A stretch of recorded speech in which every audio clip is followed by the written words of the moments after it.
Contributions of chemistry in medicine. Medicinal chemistry is an area of research that focuses on creating new type of drugs. A lot of the most important medical progress in recent history has come from the development of antibiotics and vaccines that are used to treat parasites, viruses, and special types of bacteria.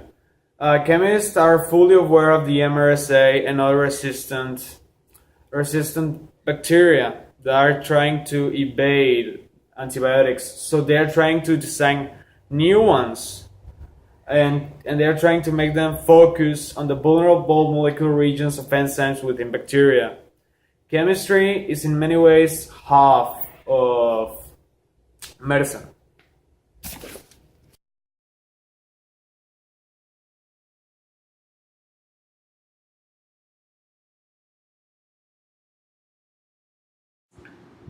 Hi, I'm David Suarez and I'm going to give a brief explanation about how chemistry is involved in food. Well, first, let's talk about what chemistry is. Chemistry is let's say that is the composition, structure, and chemical reactions in matter. Basically, food is composed of energy and it is what makes able most of the chemical reactions in the body.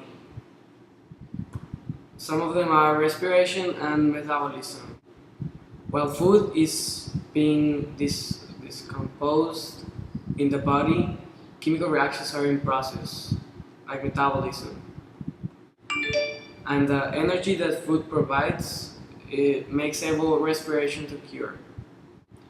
Also, food is always in contact with oxygen and it is always passing through oxidation. Chemistry is involved in food because of the chemical reactions that occur within itself. Thank you for your attention. The chemistry and the global warming. These are related because the chemistry creates new technology that sometimes affect the earth or other times not affect. And that the times that affect the earth, the people think that will change things, but it's not. It will affect bad the earth. And other problems are created by humans, the chemistry, the technology, a lot of these things because they create trash, garbage, and a lot of elements that will affect the earth.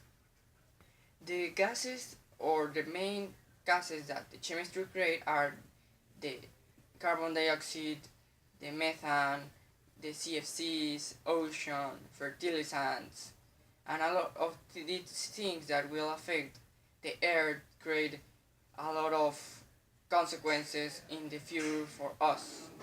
And this is the main causes, the global warming between chemistry.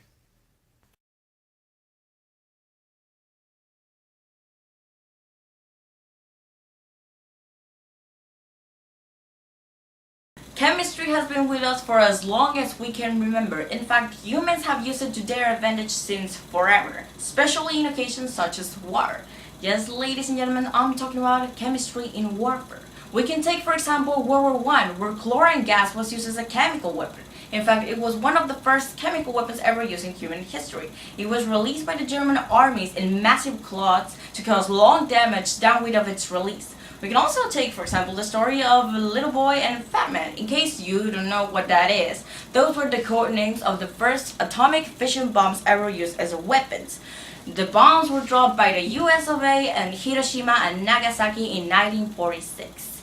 So yeah, to sum it all up, we can say that science is pretty cool, but only if it comes to cure AIDS and playing with pretty test tubes or even cooking meth in the middle of the desert. But we can't say the same when it comes to war. That was it for me, guys. Thank you.